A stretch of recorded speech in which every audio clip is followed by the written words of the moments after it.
Muito bom dia, amados irmãos. Vamos dar início à nossa escola dominical, lendo a palavra de Deus, como sempre temos feito. Quando temos uma reunião com alguém muito importante, primeiro fala a pessoa importante, depois falamos nós. E a pessoa importante é Deus. Então vamos ouvir a palavra de Deus na primeira carta aos Coríntios, capítulo 3, os versos 16 a 23. Primeira carta aos Coríntios, capítulo 3, os versos 16 a 23. Nos diz assim a palavra do Senhor: Não sabeis que sois santuário de Deus e que o Espírito de Deus habita em vós? Se alguém destruir o santuário de Deus, Deus o destruirá, porque o santuário de Deus, que sois vós, é sagrado. A sabedoria humana sem valor. Ninguém se engane a si mesmo. Se alguém dentre vós se tem por sábio neste século, faça-se estulto para se tornar sábio. Porém, a sabedoria deste mundo é loucura diante de Deus, porquanto está escrito: ele apanha os sábios na própria estultícia ou astultícia deles. E outra vez, o Senhor conhece os pensamentos dos sábios, que são pensamentos vãos. Portanto, ninguém se glorie nos homens, porque tudo é vosso, seja Paulo, seja Apolo, seja Cefas, seja o mundo, seja a vida, seja a morte, sejam as coisas presentes, sejam as futuras. Tudo é vosso, e vós de Cristo, e Cristo de Deus. Assim temos lido a palavra de Deus na primeira carta aos Coríntios, capítulo 3, os versos 16 a 23. Oramos para que Deus inscreva a sua palavra em nosso coração. Quero convidá-lo neste instante a orar ao Senhor, confessando os nossos pecados. Oremos. Senhor, nosso Deus e Pai, ao olhar para a Tua beleza, santidade, majestade e pureza, olhamos também para nós e só enxergamos pecado e maldade em nós. Pecamos com nossas atitudes, pecamos com nossas palavras, pecamos com os nossos pensamentos, pecamos pelas nossas ações e pecamos por nossas omissões. Claramente, não somos adequados para comparecer à Tua presença. Mesmo assim, nos aproximamos de Ti, mas o fazemos pelos méritos exclusivos de Jesus Cristo. A verdade é que sabemos o que é certo, mas amamos o que é errado. Confessamos nossos pecados e renovamos nossos propósitos de fidelidade a Ti, pois nós oramos em nome de Jesus. Amém. Quero convidá-lo a acompanhar um dos cânticos da mocidade.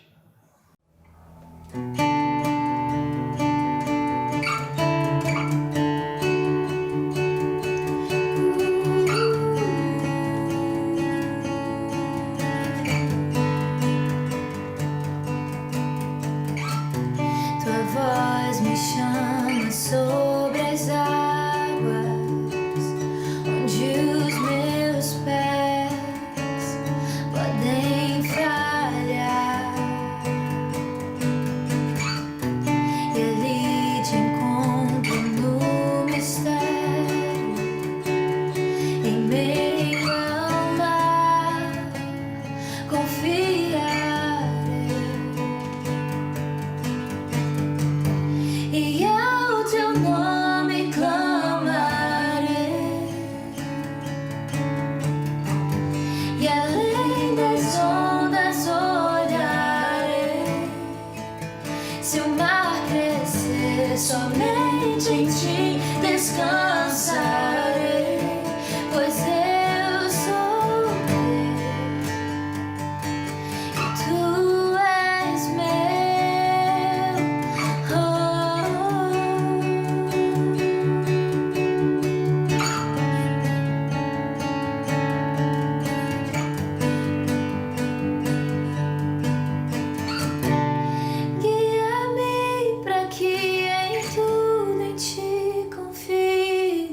sobre as águas eu caminho, por onde quer que chames. Leva-me mais fundo do que já estive, e minha fé será mais firme, Senhor, em tua presença. Guia-me para que em tudo em ti confie, sobre as águas eu caminho, por onde quer que chames. Leva-me mais fundo do que já estive, e minha fé será mais firme, Senhor, em tua presença.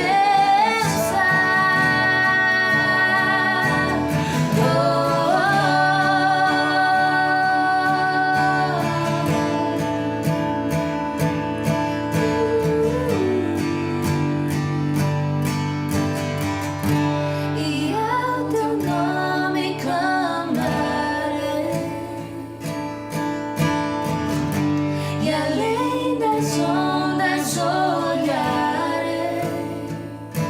Se o mar crescer, somente em ti descansarei, pois eu sou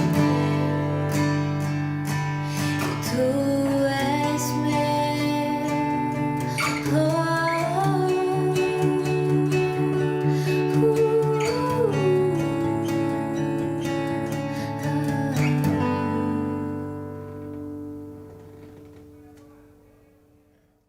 Vamos orar intercedendo pelo nosso país, intercedendo pela igreja e intercedendo pelos enfermos. Oremos ao Senhor. Ó Deus, em cuja presença nos encontramos, chegamos diante de Ti para derramar o nosso coração e para dizer que não temos a quem recorrer senão a Ti somente. Tu sabes que a Tua igreja se encontra privada de suas reuniões presenciais e da comunhão com os irmãos. Assim queremos suplicar que Tu abençoes o Teu povo, fazendo de cada lar um templo e uma escola, um templo em que o Teu nome seja glorificado e cultuado, uma escola em que a Tua palavra seja estudada, aprendida e ensinada. Senhor, queremos suplicar em favor do mundo que sofre com o novo coronavírus. Pedimos em favor dos cientistas para que sejam iluminados por Ti na produção de uma vacina eficaz. Pedimos em favor daqueles que trabalham em pesquisa, buscando medicamentos que impeçam o avanço dessa pandemia. Pedimos em favor dos médicos, enfermeiros e daqueles que trabalham em hospitais na linha de frente do combate ao Covid-19. Pedimos em favor das famílias enlutadas e pedimos em favor dos desempregados. Senhor, suplicamos em favor do nosso país que sofre essa crise política tão escandalosa. Pedimos em favor dos vereadores, prefeitos, deputados estaduais, governadores, deputados federais, senadores, do presidente da República e seus ministros e do sistema judiciário. Rogamos que inclines o coração de nossos líderes para que decidam coisas boas para o nosso país e para que, assim, o Teu povo viva em paz. Pedimos isso em nome de Jesus. Amém. Riquíssimos e vivendo como pobres. Primeira carta aos Coríntios, capítulo 3, os versos 16 a 23. Muitos anos atrás, havia um programa de televisão chamado O Milionário. Era sobre um homem rico, muito rico, excêntrico, e que tinha deixado $1 milhão para várias pessoas que nem mesmo desconfiavam disso. Isso foi em uma época em que $1 milhão representava muito mais dinheiro, na verdade, do que representa hoje. E cada programa da série mostrava a reação de uma pessoa diferente ao se descobrir milionária. Como é que reagia cada um? E você alguma vez já desejou, pelo menos, saber como é ser tão rico, ter tanta coisa, como as suas atitudes mudariam, por exemplo, com relação ao seu trabalho, por exemplo, com relação à sua igreja, ou as demais atividades de lazer, de estudo, de utilidade da sua pessoa no reino de Deus. A Bíblia nos fala que nós temos uma riqueza além da medida, incalculável, indizível.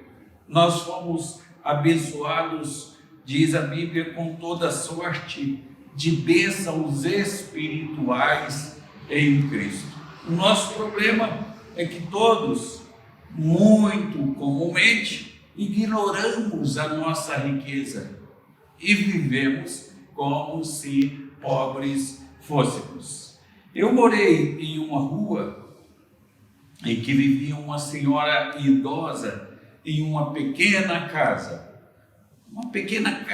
mesmo, e na verdade uma casa quase caindo. A mulher vestia as roupas doadas e ela pedia esmolas para sobreviver. E um dia a senhorinha veio a falecer.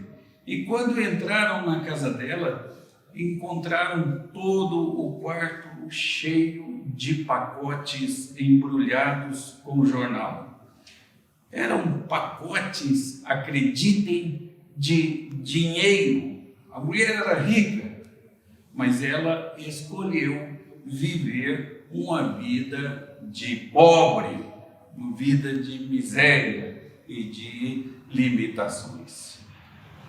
Os coríntios eram culpados de fazer a mesma coisa. Eles eram ricos das bênçãos espirituais, mas eles estavam vivendo espiritualmente como se fossem pobres. E assim Paulo tem a intenção de lhes mostrar a grande riqueza deles.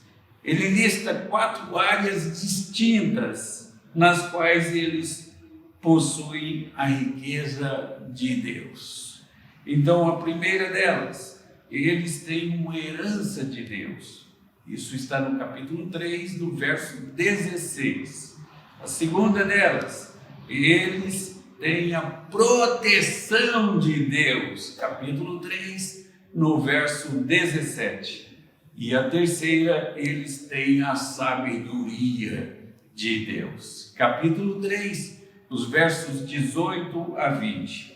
E, por fim, eles têm os bens de Deus. Capítulo 3, versos 21 a 23. A implicação disso é que, com toda essa enorme riqueza espiritual que possuíam, deveriam viver em paz, em harmonia, com confiança, principalmente com respeito à divisão de igreja. Mas não era assim que vivia. Então vamos considerar aqui por partes, primeiramente o verso 16, vamos considerar a riqueza desse povo. Falando primeiramente da herança do povo de Deus. Diz-nos o verso 16: não sabeis que sois santuários de Deus e que o Espírito de Deus habita em vós? A primeira coisa que vemos sobre o povo de Deus é que nós somos o templo de Deus. E esta é uma referência à igreja, uma referência ao corpo de Cristo.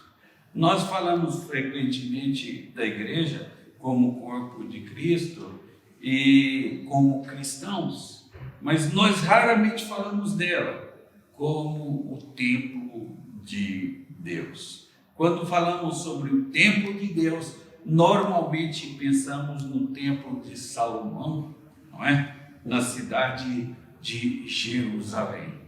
O templo em Jerusalém era o lugar em que Deus dava a conhecer a sua presença, é verdade. Significava a presença de Deus na terra. E dentro da parte interna do templo havia um santuário em que se encontrava a Arca da Aliança. Era uma caixa de madeira revestida de ouro, e dentro dela eram mantidos os pedaços dos 10 mandamentos.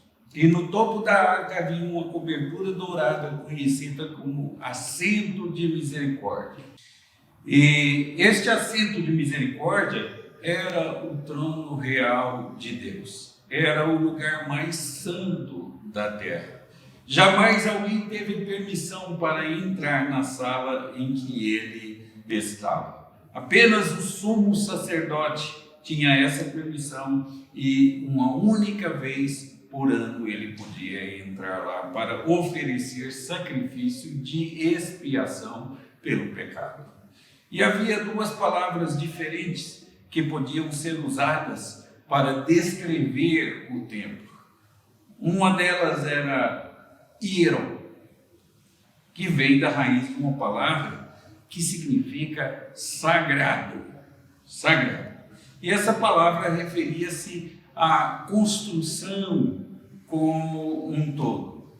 Era sagrada, a construção na sua totalidade. E a outra palavra é naos, e essa palavra naos referia-se ao santuário interno, em que apenas os sacerdotes podiam entrar. Essa segunda palavra, naos, que Paulo usa aqui quando ele diz que a igreja é o santuário de Deus. O templo em Jerusalém foi destruído pelo general Tito em 70, na nossa época, e no ano Domini, como nós chamamos, né, na nossa contagem de tempo, e nunca mais foi reconstruído. Mas hoje há outro templo de Deus. É a igreja e o corpo de crentes, a totalidade dos crentes. Este é o lugar mais santo da terra hoje. O Espírito de Deus mora dentro do coração de cada um dos crentes, nos diz a palavra de Deus. E quando os crentes vêm juntos para o culto, este lugar torna-se o Santo dos Santos de Deus. Então, assim, o templo ficava em Jerusalém, o Santo dos Santos ficava lá na parte interna e representava a presença de Deus. E somente os sacerdotes podiam entrar no templo. Agora, a igreja começou em Jerusalém. E o Espírito Santo habita nos membros da igreja. E todos os crentes entram em um sacerdócio real. São sacerdotes do Deus Altíssimo. É importante destacar que quando eu digo que a igreja começou em Jerusalém, eu quero dizer a igreja na forma como a temos hoje, de forma organizada. Porque a igreja, de fato, começou em Adão, não é? E com Abraão, e com Jacó, e com todo o povo de Deus, através da história, Davi, e enfim, assim por diante. Pois bem, enquanto o templo físico foi destruído em várias ocasiões, Deus dá um aviso solene contra qualquer um que busque destruir um templo espiritual. Então, por essa razão, não podemos nos levantar contra o povo de Deus, porque seria destruir uma pessoa, seria destruir o templo de Deus. Difamar uma pessoa é difamar o templo do Espírito Santo, o templo de Deus. Então, esta é uma riqueza enorme, incalculável, é que nós somos herança do povo de Deus. e que Deus habita em nós. Que coisa mais impressionante! Isso é o que quer dizer o Salmo de número 23. O Senhor é meu pastor. Isso me basta. Eu não preciso de mais nada. E isso é o que diz o apóstolo Paulo. Se Deus é por nós, quem pode ser contra nós? Isso é o que diz o Senhor a Josué, a Abraão e a Moisés. Eu serei contigo. Deus conosco é a maior bênção que nós podemos imaginar. Com relação à segurança, com relação à proteção, então nós temos a segunda grande riqueza neste mundo. É a proteção que vem de Deus, a proteção do povo de Deus. Está no verso 17, quando lemos assim: se alguém destruir o santuário de Deus, Deus o destruirá, porque o santuário de Deus, que sois vós, é sagrado. Deus tem um cuidado especial com o seu lugar santo. E ele diz que se qualquer homem destruir esse lugar santo, então Deus o destruirá. É interessante que a palavra traduzida aí por destruir tem muitos significados. Ela pode significar destruir, como disse, ou pode significar levar à ruína. Contudo, a sua ideia mais comum é de profanar ou corromper. Na primeira carta aos Coríntios, capítulo 15, no verso 33, ela é usada assim: não vos enganeis, as más conversações corrompem os bons costumes. É essa palavra. Na segunda carta aos Coríntios, no capítulo 7, no verso 2, tem a seguinte tradução: acolhei-nos em vosso coração, a ninguém tratamos com injustiça, a ninguém corrompemos, ou seja, a ninguém destruímos, a ninguém exploramos. No verso 3 do capítulo 11 da segunda carta aos Coríntios, temos a seguinte tradução: mas receio que assim como a serpente enganou a Eva com a sua astúcia, assim também seja corrompida a vossa mente, destruída a vossa mente, e se aparte da simplicidade e pureza devidas a Cristo. Havia podridão e corrupção interna na igreja de Corinto. Ela estava sendo destruída. Isso não era um ataque dos romanos, isso não era perseguição dos judeus, era um ataque que vinha de dentro da própria igreja, de dentro para fora. E para ser justo, havia ataques externos também contra a igreja. Os judeus, em uma ocasião, eles processaram a igreja e prenderam Paulo, levando-o até o procônsul romano chamado Gálio. E as acusações feitas contra ele e os acusadores foram aniquilados. Irmãos, pensem nisso. Não podemos nos levantar contra o templo de Deus.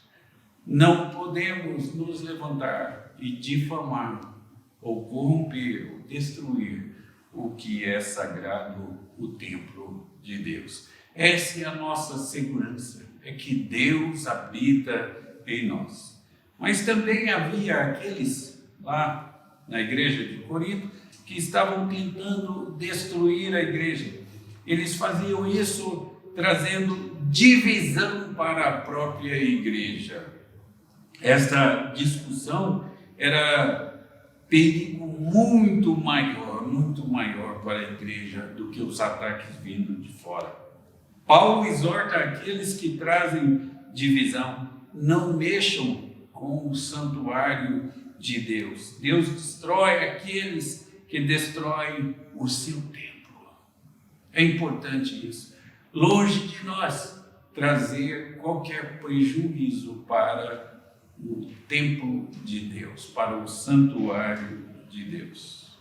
Muito bem, e agora uma outra riqueza incalculável e desejável ao extremo é a sabedoria de Deus. Nós temos a sabedoria de Deus. Isso está na primeira carta aos Coríntios, capítulo 3, os versos 18 a 20, onde nós lemos assim: ninguém se engane a si mesmo. Se alguém dentre vós se tem por sábio deste século, faça-se estulto para se tornar sábio, porque a sabedoria deste mundo é loucura diante de Deus.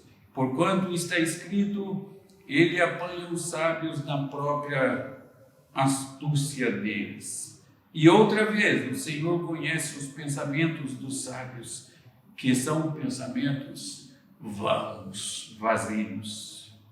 Paulo já havia gastado tempo bastante nos primeiros 2 capítulos da carta aos Coríntios, mostrando a superioridade da sabedoria de Deus sobre a sabedoria dos homens. E agora ele exorta a qualquer um que pense ser dono de sabedoria do mundo, mostrando esses aspectos e fazendo uma exortação para que abandonem a sabedoria do mundo, para que tornem-se aos olhos do mundo como tolos, para apegar-se à sabedoria de Deus.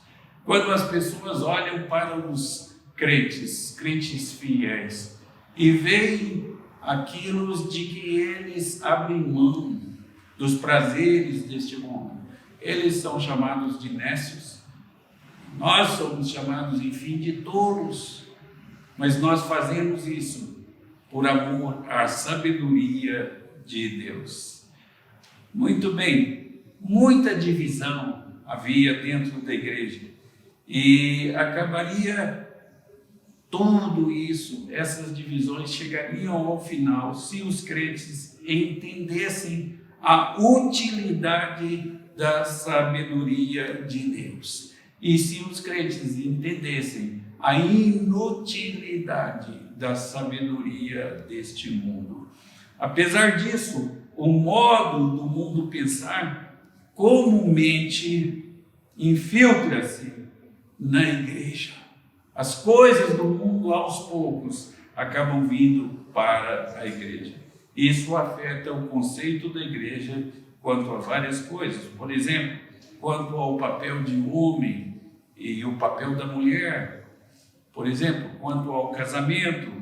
Por exemplo, quanto aos pecados brancos, chamados de pecados sociais. E, por exemplo, quanto ao modo de culto.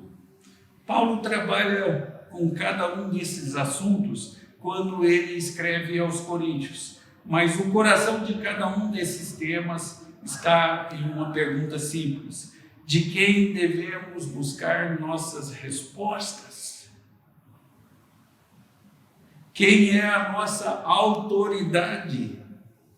É o mundo ou é Deus? Se é Deus, busquemos as nossas respostas na palavra de Deus somente. Falemos com Ele. Busquemos a orientação dEle na sabedoria de Deus.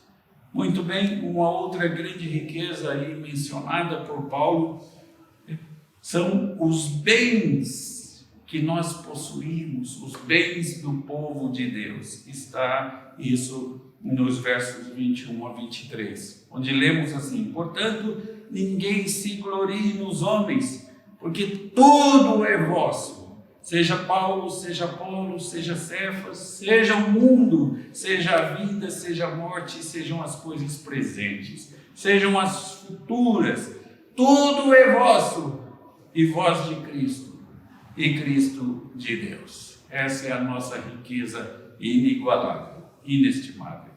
Essa expressão aí que começa o texto aí, portanto, introduz uma conclusão. E ela pega desde o verso 18 e tira uma lição do que está dito aí. Porque a sabedoria do mundo é loucura. Não devemos nos gloriar nos homens.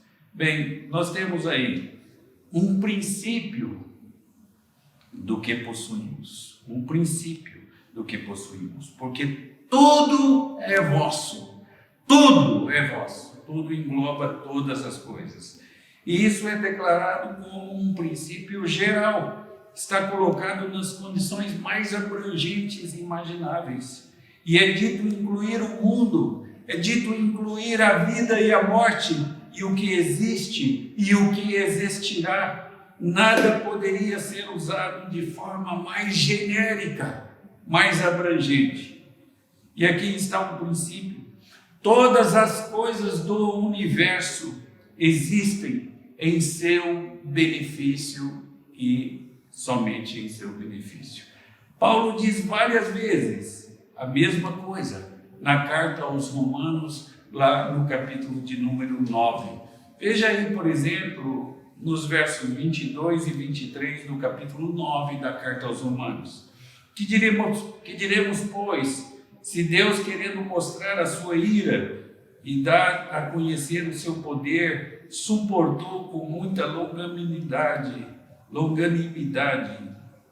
os vasos de ira preparados para a perdição, a fim de que também desse a conhecer as riquezas da sua glória em vasos de misericórdia, que para a glória preparou de antemão. Não perca isso. Veja aí, o ensinamento está aí. A razão por que Deus permite a continuidade do pecado no mundo hoje é para o seu benefício. A paciência com os vasos de ira é para que você experimente as riquezas da sua glória. Não porque você seja merecedor de tal honra, mas porque isso lhe faz um recipiente da sua misericórdia e ele é honrado assim. Isso é graça de Deus. Isso é incrível. Significa que Deus deu todas as coisas ao povo dele. E se você pertence ao povo de Deus, então o mundo é sua propriedade pessoal. E foi isso que Jesus prometeu quando ele disse aos seus discípulos: bem-aventurados os mansos, porque eles herdarão a terra. Mateus capítulo 5, verso 5. Então, essa não é uma ideia nova. Essa mesma promessa foi dada primeira lá a Abraão, quando lhe foi prometido não somente um pedaço da terra do Oriente Médio, mas o mundo inteiro. Você já percebeu isso? Veja aí em Romanos, no capítulo 4, no verso 13. Não foi por intermédio da lei que a Abraão ou a sua descendência coube a promessa de ser herdeiro do mundo, e sim mediante a justiça da fé. Herdeiro do mundo. A palavra aí refere-se à totalidade do mundo, não um pedaço de terra, não a Israel propriamente, como país, como nação, mas o mundo inteiro. Abraão e os seus descendentes foram feitos herdeiros do mundo. E esta é a promessa que Deus fez ao seu povo. Quando vamos a Deus pela fé, entramos nessa promessa, possuímos essa promessa. Nós nos tornamos filhos de Abraão pela fé e o mundo se torna nossa propriedade prometida. E se o mundo inteiro é propriedade sua, então por que você fica assim impressionado com a sabedoria do mundo? E se você tem tudo, então por que você deseja qualquer coisa? Você alguma vez imaginou como seria descobrir que um parente longe, muito rico, riquíssimo, tivesse deixado toda a sua riqueza para você? Pois bem, isso aconteceu de verdade, isso aconteceu realmente. O parente é o seu irmão mais velho. O nome dele é Jesus Cristo. E ele deixou a você uma herança do mundo todo, todas as coisas. Nós temos um padrão aí de posses. Diz aí o texto assim: tudo é vosso, e vós de Cristo, e Cristo de Deus. Tudo é vosso, e vós de Cristo, e Cristo de Deus. Há uma cadeia de posses aí dentro de tudo aquilo que existe. É uma cadeia de posses, como também uma cadeia de comando. Todas as coisas foram colocadas debaixo da autoridade do povo de Deus. E por sua vez, nós estamos debaixo da autoridade de Cristo. E Cristo está debaixo da autoridade do Pai. Observe que Cristo não nos pede que façamos qualquer coisa que Ele já não tenha feito. Quando Ele nos chama para vir a Ele e nos submeter a Ele, Ele já se submeteu ao Pai. E outra coisa, Deus não nos pede nada sem que antes Ele nos tenha dado primeiro. Esse é o tipo de líder que você pode seguir. Você não odeia, principalmente nos dias de política, quando um líder diz: faz o que eu mando, mas não faça o que eu faço. Não há nenhum respeito nisso. Mas a grande verdade da encarnação é que o Filho veio e se esvaziou da sua glória e foi obediente até a morte, e morte de cruz. Você pode ver isso na carta aos Filipenses, capítulo 2, nos versos 5 a 8. Tende em vós o mesmo sentimento que houve também em Cristo Jesus, pois ele, subsistindo em forma de Deus, não julgou como usurpação ser igual a Deus. Antes, a si mesmo se esvaziou, assumindo a forma de servo, tornando-se em semelhança de homens e reconhecido em figura humana. A si mesmo se humilhou, tornando-se obediente até a morte e morte de cruz. Jesus existia na forma de Deus. Ele é a própria imagem do Deus invisível, conforme Colossenses capítulo 1, verso 15. E nele toda a deidade, toda a divindade existe em forma corporal, conforme Colossenses capítulo 2, verso 9. E mesmo sendo Deus, ele não considerou isso como algo que o impedisse. Ele não escolheu permanecer como Deus. Ao invés disso, ele se tornou carne. E ele se tornou um filho obediente. Ele se esvaziou e ele se tornou um homem. E Deus tornou-se obediente. Podemos dizer assim. Ele tornou-se obediente até a morte. E o Deus que tornou-se homem sofreu a morte de cruz no seu lugar, no meu lugar. E ele se tornou um filho obediente, e ele se esvaziou, e ele se tornou assim um homem. Então, ele experimentou a morte para que você pudesse viver. Você tem essa vida dada por Cristo. Você se tornou um herdeiro do mundo e um co-herdeiro com Cristo. Você nasceu na família de Deus. Apegue-se à sabedoria de Deus. Venha à cruz e veja aquele que morreu pelos seus pecados. Creia nele, creia em Jesus Cristo e confie nele. Tenha você as riquezas de Deus. Nossa riqueza é incalculável, é indivisível ou indizível também. Nós temos a totalidade, não só parte dela, nós temos a totalidade. Não podemos nem explicar o quanto temos. A nossa riqueza é muito grande. Não vivamos como pobres, não vivamos como mendigos, não vivamos como necessitados, porque tudo é nosso neste mundo. Sejamos agradecidos. Nós temos a sabedoria de Deus, nós temos a habitação de Deus em nós, nós temos a herança de Deus e nós temos os bens existentes neste mundo, porque tudo é nosso. Ó Senhor, nos ensina a viver desta forma, desfrutando dessas grandes bênçãos. Amém. Em razão do que ouvimos e estudamos nesta manhã, vamos orar a Deus em resposta a tudo isso. Oremos ao Senhor. Senhor, nosso Deus e Pai, louvamos o Teu nome pela Tua palavra. Ela nos ensina a orar pelos motivos corretos.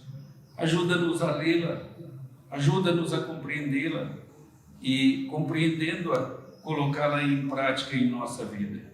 Queremos orar na direção correta, pelos motivos corretos e com confiança. Queremos ser filhos melhores, queremos amar o próximo e queremos Te amar acima de todas as coisas. Queremos, Senhor, ter paz com todos os povos. Queremos ser um verdadeiro templo onde os homens venham buscar a Deus e queremos desempenhar nosso ministério, desenvolver nossos dons para que sejamos úteis no Teu reino. Queremos caminhar de forma diferente, ver a luz, ser compassivos, agir como Cristo, viver sem presunção, exibir uma natureza renovada e queremos usar aquilo que foi criado para nós. Queremos não apenas saber o que é certo, queremos também fazer o que é certo. Pedimos isso em nome de Jesus. Amém. Quero convidá-lo a acompanhar mais um dos cânticos da mocidade.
receber a bênção. Que a graça de nosso Senhor Jesus Cristo e o amor de Deus, o nosso Pai, o poder, a comunhão, a consolação e os ensinos do Espírito Santo estejam com vocês e com todo o povo de Deus espalhado pela face da terra, hoje e pelos séculos dos séculos. Amém.